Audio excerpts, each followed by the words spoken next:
ದಿವಸ ಕಾರ್ಯಕ್ರಮದಲ್ಲಿ ಕೊಟ್ಟಂಥ ವಿಷಯದ ಬಗ್ಗೆ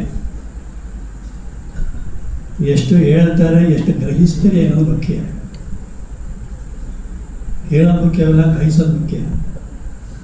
ಗ್ರಹಿಸೋದು ಮುಖ್ಯವಲ್ಲ, ಸ್ಥಿರವಾಗಿ ನಿಲ್ಲೋದು ಮುಖ್ಯ. ಸ್ಥಿರವಾಗಿ ನಿಲ್ಲೋದು ಮುಖ್ಯವಲ್ಲ, ದಿನದಲ್ಲೂ ಅದು ಅಳವಡಿಸಿಕೊಳ್ಳುವುದು ಇನ್ನೂ ಮುಖ್ಯ.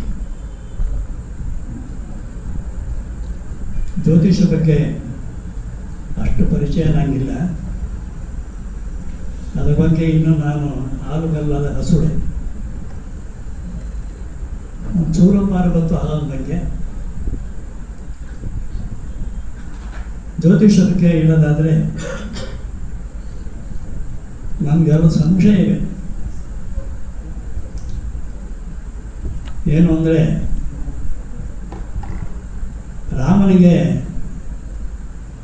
ಶ್ರೀರಾಮನಿಗೆ ಪಟ್ಟಾಭಿಷೇಕವನ್ನು ಲಗ್ನಾನಿಶ್ಚಯ ಮಾಡಿದವರು ತಮಗೆಲ್ಲ ಗೊತ್ತಿದೆ. ವಶಿಷ್ಠ ಮಹರ್ಷಿ ಇಡೀ ಗಣಿತವನ್ನೇ ಚೇಂಜ್ ಮಾಡುವಂತಹ ಮಹರ್ಷಿಗಳು ಲಗ್ನ ಕಟ್ಟಂತಹ ಸಮಯದಲ್ಲೇ ರಾಮ ಗೆಲ್ಬೋದ? ಕಟ್ಟುತ್ತವರು ತಪ್ಪ, ಇಲ್ಲ ಲಗ್ನ ತಪ್ಪ, ಇಲ್ಲ ರಾಮನ್ನೇ ತಪ್ಪ? ಸ್ವಲ್ಪ ಇದು ವೈಜ್ಞಾನಿಕವಾಗಿ ಚಿಂತನೆ ಮಾಡುವಂಥ ವಿಷಯ. ಬಹಳ ಜನ ಇದ್ರ ಬಗ್ಗೆ ತಮ್ಮ ಯಾವ ರೀತಿ ಊಹೆ ಮಾಡಿದ ರೀತಿ ಹೇಳ್ತಾರೆ. ಇದನ್ನು ಯುದ್ಧಂ ಎಂಬುದಾಗಿ ನಮ್ಮ ಭವಿಷ್ಯವಾದಿಗಳು ನಾನು ಕೇಳಿದ್ದೀನಿ. ಇನ್ನೊಂದೇನು ಅಂದರೆ, ಭಾಳ ಆಶ್ಚರ್ಯ ಪಡಬೇಕಂತ ವಿಷಯ. ಮಹಾಭಾರತದ ಯುದ್ಧದಲ್ಲಿ ಪಾಂಡವರಲ್ಲಿ ಒಬ್ಬ ಯುದ್ಧ ದೈವಜ್ಞ. ಅವನ್ಯಾರು ಅಂದರೆ ನಕುಲ. ನಮ್ಗೆ ಗೊತ್ತು, ಇತಿಹಾಸ ಗೊತ್ತಿರೋರು ಗೊತ್ತು. ನಕುಲ ತ್ರಿಕಾಲಜ್ಞಾನಿ.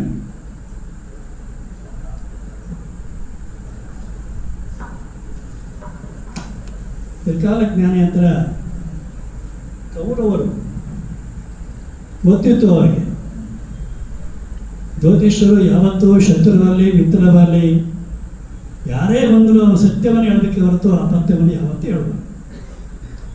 ನಿಜವಾದ ಜ್ಯೋತಿಷ್ಯನ ಆದ್ಯಕರ್ತ. ಅಲ್ಲಿ ನಕುಲನ ಸಭೆಗೆ ಬಂದಂಥ ಕೌರವರು, ನಕುಲ ಗೊತ್ತಲ್ಲ ಅದು ಸಂಬಂಧ ಹೆಂಗಿದೆ, ಯಾವ ಸಮಯದಲ್ಲಿ ಯುದ್ಧ ಪ್ರಾರಂಭ ಮಾಡಿದ್ರೆ ನಮಗೆ ಜಯ ಬರುತ್ತದೆ ಎಂಬುದಾಗಿ ಪ್ರಶ್ನೆ ಆಗ್ತಾನೆ. ತುಳಿಯೋದು ಯಾರಿಗೆ? ನಕುಲನಿಗೆ.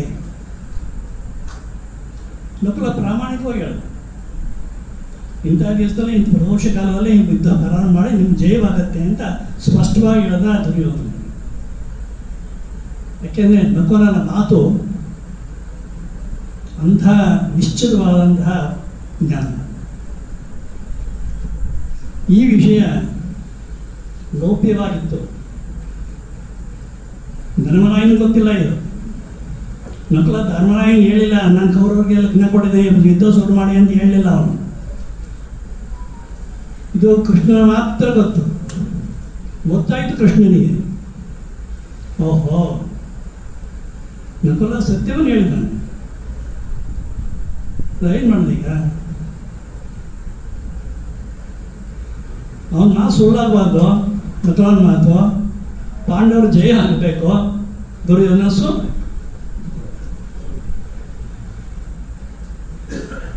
ಯಾವಾಗ ಅವನು ಕೃಷ್ಣ ಪರಮಾತ್ಮ ತ್ರಿಕಾಲಜ್ಞಾನಿ ಅಂತವನು, ಅವನು 6 ವಾರಕ್ಕೆ ಸಾಯಂಕಾಲ ಪ್ರದೋಷ ಕಾಲ ಲಗ್ನ ಕೊಟ್ಟ ಸಮಯದಲ್ಲಿ ಕೇವಲ ಅರ್ಧ ಗಂಟೆ ಮುಂಚೆ ಇದ್ದ ಇವನೇ ಸುಳ್ಳು ಮಾಡಿಸ್ತು. ಯಾರು? ಕೃಷ್ಣ. ಗೊತ್ತು ನಿಮಗೆ, ಯುದ್ಧ ಪ್ರಾರಂಭ ಅಂದರೆ ಶಂಖನಾದವನ್ನು ಮಾಡಬೇಕು ಅವಾಗ ಅಂತ. ಧನಂಜಯ ಶಂಖವನ್ನು ನಾದ ಮಾಡಿಕೊಳ್ಳೆ, ಓಹೋ ಪಾಂಡವರು ಯುದ್ಧವನ್ನು ಶುರು ಮಾಡಬೇಕು ಎಂಬುದಾಗಿ ಕೌರವರು ಗೊತ್ತಾಯಿತು. ಆವಾಗ ಅರಿವಾಯಿತು ಅವರಿಗೆ, ನಾವು ಇನ್ಮೇಲೆ ಕೆಟ್ಟು. ಒಂದೊಂದು ಗಳಿಗೆಯೂ ಸಹ ಜ್ಯೋತಿಷದಲ್ಲಿ ಮಹಾನ್ ಪ್ರಮಾಣಗಳು. ಆ ದೃಷ್ಟಿಯಿಂದ ತಾವೆಲ್ಲ ಒಂದು ಮಾತಿದೆ ನಿಮ್ಮನ್ನು ಕುರಿತು. ಭವಿಷ್ಯವಾದಿಗಳು,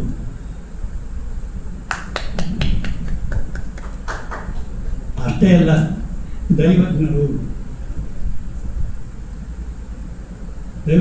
ದೈವವನ್ನು ಬಲ್ಲುವಂಥ ಸಾಮರ್ಥ್ಯವುಳ್ಳವರು ಇವರಿಗೆ, ಭವಿಷ್ಯವಾದಿಯವರಿಗೆ. ಅಷ್ಟೇ ಅಲ್ಲ ತ್ರಿಕಾಲ ಜ್ಞಾನಿಗಳು ಅಂತ ಒಂದು ಹೇಳ್ತಾರೆ.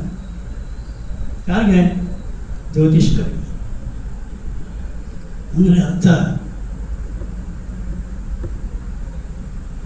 ಎಷ್ಟು ನಿಖರವಾದಂತಹ ಜ್ಞಾನವನ್ನು ತಿಳ್ಕೊಂಡಿರುವರು.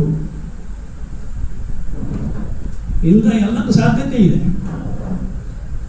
ನಮ್ಮಲ್ಲಿ ಕೂತಲ್ಲೇ ನಿಂತಲ್ಲೇ ಪಂಚವನ್ನು ನೋಡದೆ ಲಗ್ನವನ್ನು ಹೇಳುವಂಥ ಸಾವಿರಾರು ಜನ ಇದ್ದಾರೆ. ನಮ್ಮ ಇದೇ ಬಲಗೈಲೆ ಈ 3, 9, 5 ಬೆರಳಲ್ಲಿ ಗ್ರಹ ಸ್ಫುಟವನ್ನು ಮಾಡುವಂಥ ಸಾಮರ್ಥ್ಯ ನಮ್ಮಲ್ಲಿ ಇದ್ದಂಥವರು ಮೈಸೂರಿನ. ಕೇವಲ ಪುಸ್ತಕ ಜ್ಞಾನ ಅಲ್ಲ, ಅದು ದೈವಜ್ಞಾನವನ್ನು ಒಲಿಸಿಕೊಂಡಿರಬೇಕು. ಕಾಯೇನ ವಾಚ ಮನಸೇಂದ್ರಿಯೈವ ಅಧ್ಯಾತ್ಮೇನ ಸ್ವಭಾವ. ಕಾಯ ವಾಚ ಮನಸ್ಸು ಈ 3 ಏಕಮುಖವಾಗಿದ್ದರೆ ಜ್ಯೋತಿಷ್ಯ ಎಲ್ಲ ಶಾಸ್ತ್ರವು ತಾನಾಗಿ ಬರ್ತದೆ. ನಮ್ಮಲ್ಲಿ ಬಾಣ ಅಂತ ಕಲಿದ್ದ ಸಂಸ್ಕೃತದಲ್ಲಿ, ಬಾಣ ಅನ್ನುವನಿಗೆ ಒಂದು ದೊಡ್ಡ ಕಾಲಂಬರಿ ಕಾಲಂಬರಿ ಅಂತ ಅವನಿಗೆ ಸರಸ್ವತಿ ಒಲವಿತ್ತು. ಅವನಿಗೆ ನಾಲ್ಗೆ ಮೇಲೆ ಸರಸ್ವತಿ ಕೂತ್ಕೊಂಡು ಯಾವ ಶಬ್ದವನ್ನು ಉಪಯೋಗಿಸ್ತಾನೆ ಬಾಣ, ಶಬ್ದವನ್ನು ಅನುಸರಿಸಿ ಅರ್ಥ ಹೋಗ್ತಾ ಇತ್ತು. ಕೇವಲ ಪುಸ್ತಕ ಬದನೆಕಾಯಿ ಕೆಲಸಕ್ಕೆ ಬರಲ್ಲ, ಅನುಭವದಲ್ಲಿ ತರಬೇಕು. ನಮ್ಮ ಹತ್ರ ಸ್ಥಿತಿಯನ್ನು ನಾವು ಅನುಭವಿಸಿ ಹೇಳಬೇಕೇ ಇವಲ್ಲ. ಪಂಚಾಂಗವಂತ ಹೇಳಿದ್ರೆ ಅದು ಸಿದ್ಧಿ ಕೆಲಸ ಆಗುತ್ತೆ, ಅಷ್ಟು ಸಿದ್ಧಿಸುವುದಿಲ್ಲ. ಅದಷ್ಟೇ ಇವೆಲ್ಲ ನಾವೆಲ್ಲ ಅನುಭವಿಸಿದ್ದೀವಿ. ಅದ್ರ ಬಗ್ಗೆ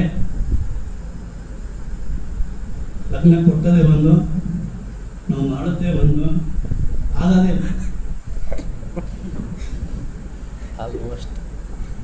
ಯಾಕೆಂದರೆ ದೇವತೆಗಳ ಬರುತ್ತೆ ಒಂದು ಕಡೆ. ದೇವತೆಗಳಿಂದಲೂ ಸಹ ಮನುಷ್ಯನ ಮಧ್ಯೆ ಬಹಳ ಚೆನ್ನಾಗಿದೆ. ಮೋಕ್ಷ ಪಡೆಯಕ್ಕೆ ಮನುಷ್ಯನ ಅಧಿಕಾರಿ ಅಂತೆ, ದೇವತೆಗಳು ಇಲ್ಲವಂತೆ. ಜ್ಞಾನಕ್ಕೆ ಎಲ್ಲ ಮಟ್ಟದ ಜ್ಞಾನದಲ್ಲಿ ಮನುಷ್ಯನಿಗೆ ಇಷ್ಟು ಉತ್ಕೃಷ್ಟವಾದಂಥ ಜ್ಞಾನವನ್ನು ದೇವರು ದಯಪಾಲಿಸಿದ್ದಾನೆ. ಅಂದರೆ ಯಾವ್ಯಾವ ಸ್ಥಿತಿ, ಗ್ರಹಗಳ ಸ್ಥಿತಿ ಇರಬೇಕು, ಚೆನ್ನಾಗಿದ್ದರೆ ಓಕೆ. ಇಲ್ಲ ದುರ್ಗತಿ ಅಂದರೆ ದುರ್ಸ್ಥಿತಿ, ದುಸ್ಥಿತಿ, ದುರ್ದೃಷ್ಟಿ ಏನಿಲ್ಲ. ನೋಡೋದಾಗಲಿ ಇರೋದಾಗಲಿ ನೀಚ ಸ್ಥಾನದಲ್ಲಿ ಇದ್ದರೆ ಏನೇನು ಗತಿ ಆಗುತ್ತೆ ಅಂತ ಹೇಳಿ ಅದೃಷ್ಟ ಸ್ನೇಹಿತರೆ ಭಾಳ ದಿನವೆಲ್ಲ ನಿಮ್ಮ ನೋಡಿದ್ರೆ ಗೊತ್ತಾಗ ಮುಖ. Face is index of mind. ನಿಮ್ಮ ಮುಖವೇ ಶಾಸ್ತ್ರವನ್ನು ಹೇಳಬಲ್ಲದು. ನಿಮ್ಮ ಮುಖ ದೈವಜ್ಞತೆಯನ್ನು ಹೇಳ ತೋರಿಸಬಲ್ಲದು. ನಿಮ್ಮ ಮುಖವೇ ಮನುಷ್ಯನ ವ್ಯಕ್ತಿತ್ವವನ್ನು ಅಳೆಯಬಲ್ಲೋಕ್ಕೆ ಸಾಮರ್ಥ್ಯ ಇದೆ.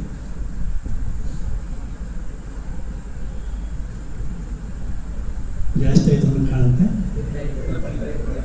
ಯಾಕೆಂದರೆ ಇದು ಊಟ ಸಮಯ. ಆ ದೃಷ್ಟಿಯಿಂದ ಒಳ್ಳೆಯ ಮೇಷ ಸಿಕ್ಕಿದ್ದಾರೆ.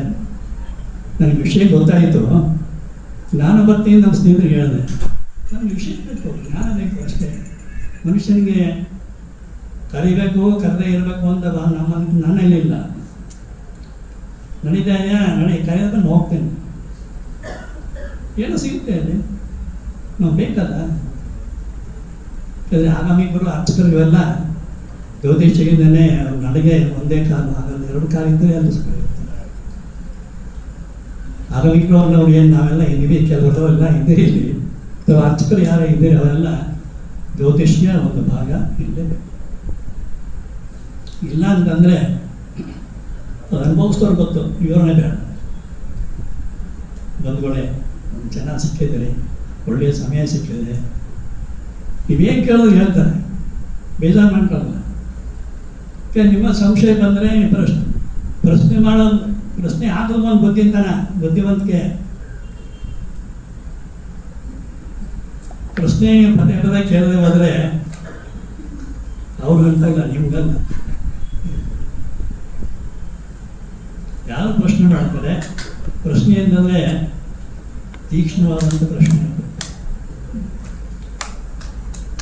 ಅಲ್ಲಪ್ಪ, ನಾವೆಲ್ಲಿ ಮೈಸೂರು ನೋಟಿ ಭವನ ಕೂತಿದ್ದೀವಿ, ಗ್ರಹಸ್ಥಿತಿ, ನಮ್ಮ ಪಕ್ಕ ಏನೋ ಭೂಮಿ, ಅದರ ಪಕ್ಕ ಇನ್ನೊಂದು ಚಂದ್ರ, ಸೂರ್ಯ ಎಲ್ಲಿದ್ದಾನೆ, ಎಷ್ಟು ಮೈಲಿ ಇದ್ದಾನೆ, ಎಷ್ಟು ಗ್ರಹಗಳು ಎಷ್ಟೆಷ್ಟು ಮೈಲಿ, ಲಕ್ಷ ಕೋಟಿ ಕೋಟಿ ಮೈಲ ದೂರ ಇದ್ದಾರೆ.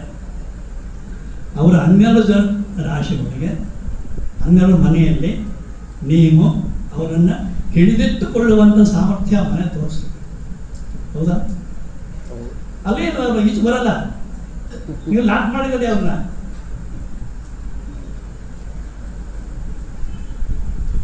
ಅವ್ರು ಎಲ್ಲೇ ಹೋಗ್ತಾರೆ, ಮುಂದಕ್ಕೆ ಹೋಗ್ತಾರೆ, ಅದನ್ನ ನೀವು ತಿಳ್ಕೊಬೇಕಾಗುತ್ತೆ, ತಿಳ್ಕೊಂಡು ಫಲ ಹೇಳೋಕ್ಕಾಗುತ್ತೆ. ಅಲ್ಲೇ ಇದ್ದರೆ ಎಲ್ಲ ಗೊತ್ತಿಲ್ಲ, ನನಗೆ ಚೆನ್ನಾಗಿ ಗೊತ್ತು. 2 ದಿವಸ 3 ದಿವಸ 6 ತಿಂಗಳು 12 ತಿಂಗಳು ವರ್ಷ ಇಷ್ಟೆಲ್ಲ ಚೆನ್ನಾಗಿ ಅನುಸರಿಸಿ ನಾವು ಫಲ ಹೇಳ್ತೀವಲ್ಲ. ಆ ದೃಷ್ಟಿಯಿಂದ ನಮ್ಮ ದೇಶ ಇನ್ನೊಂದು ನೆನ್ನೆ ಗೊತ್ತಿತ್ತು, ಆದ್ರೂ ಹಿಂಗೆಲ್ಲ ಗೊತ್ತಿದೆ. ಈಗ ಇಸ್ರೋ ವಿಜ್ಞಾನಿಗಳು ಏನು ಮೊನ್ನೆ ಕುಜಗ್ರಹ ಮಂಗಳ ಗ್ರಹಕ್ಕೆ ಹೋಗಿ ಬಂದ್ರಲ್ಲ, ಎಲ್ಲ ನೋಡಿದ್ದಾರೆ ಟಿವಿಲಿ. ಅಂತಂದ ಗ್ರಹಗಳನ್ನೆಲ್ಲವನ್ನೂ ಸಹ ನೀವು ಮಾತ್ರ ಇಲ್ಲಿ ಲಾಕ್ ಮಾಡೋ ಶಕ್ತಿ ನಿಮಗಿದೆ. ಅವನು ಎಲ್ಲೆಲ್ಲಿ ಹೋಗ್ತಾನೆ, ಎಲ್ಲಿ ನಿಂತ್ಕೊಳ್ತಾನೆ, ಏನು ಮಾಡ್ತಾನೆ, ಅಲ್ಲಿ ಏನೇನು ಮಾಡೋದಲ್ಲ ಅವನು. ಎಲ್ಲರೂ ಚಂದ್ರಾದಿಗಳೆಲ್ಲ. ಅಯ್ಯೋ ವ್ಯಕ್ತಿ ಹಿಂಗೆ ಆಗಿದೆ.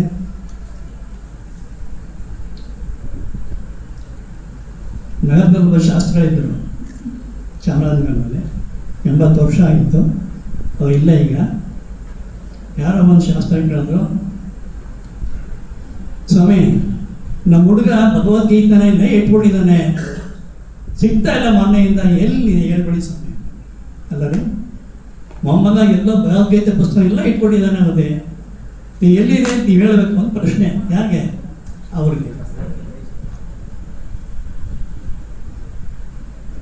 ಪ್ರಶ್ನೆ ಅಲ್ಲ ಇದು. ಪ್ರಶ್ನೆಗೂ ಭಗವದ್ಗೀತೆಗೂ ಸಂಬಂಧ ಏನು?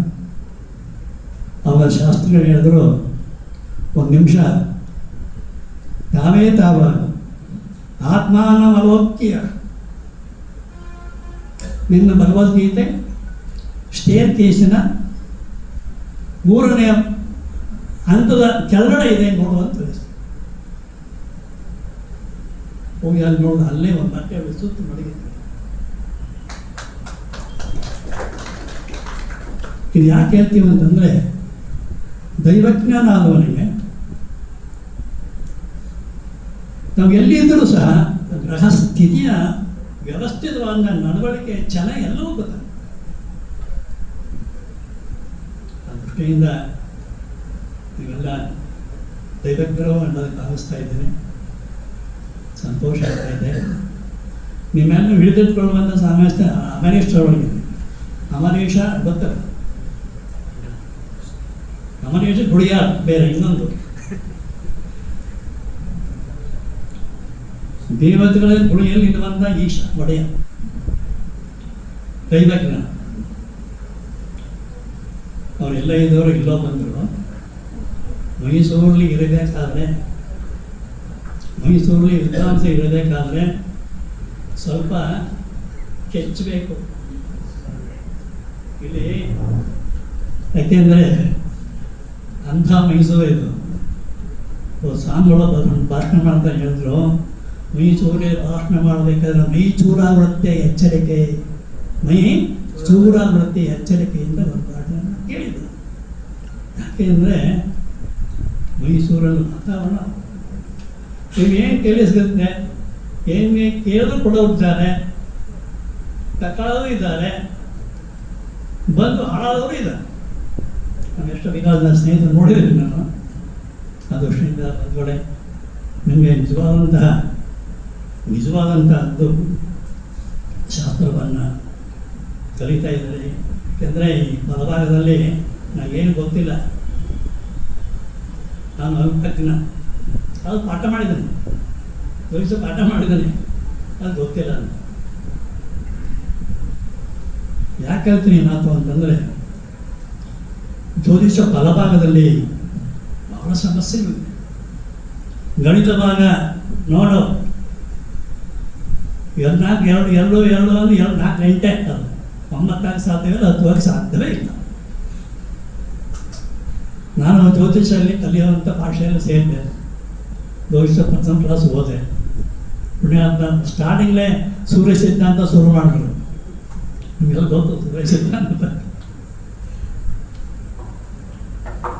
ಲೆಕ್ಕ. ಸೂರ್ಯನಿಂದ ಹಿಡಿದು ಸೂರ್ಯ ಗೊತ್ತಲ್ಲ ಎಲ್ಲಿದ್ದಾನೆ ಅಂದಿದ್ದು, ಕೊನೆಗೆ ಉಪಗ್ರಹ ಚಂದ್ರ ಅಂತೂ ಬರ್ತದೆ. ಚಲ ಎಲ್ಲ ನಾನು ಕಳಿಸ್ಬಿಟ್ಟು ಹಾಕೊಂಡು ಗೊತ್ತಾಯಿಲ್ಲ, ನನಗೆ ಗಣಿತ ಗೊತ್ತಾಗಿಲ್ಲ, ಅದನ್ನು ಬಿಟ್ಟೇ ಬಿಟ್ಟಂತೆ. ಬೇರೆ ಶಾಸ್ತ್ರಗಳಂದರೆ ನೋಡ್ತು ಕಲ್ತ್ಕೊಂಡಿದ್ದಾನೆ, ಇರಲಿ. ಆ ದೃಷ್ಟಿಯಿಂದ ಅಕಸ್ಮಿತವಾಗಿ ಬಂದವನ್ನ ಬಾಯಲ್ಲಿ ಇಷ್ಟು ಮಾತಾಡ್ತಿದ್ದೀರಿ. ನನಗೆ ಧನ್ಯವಾದಗಳು, ನಮಸ್ಕಾರ.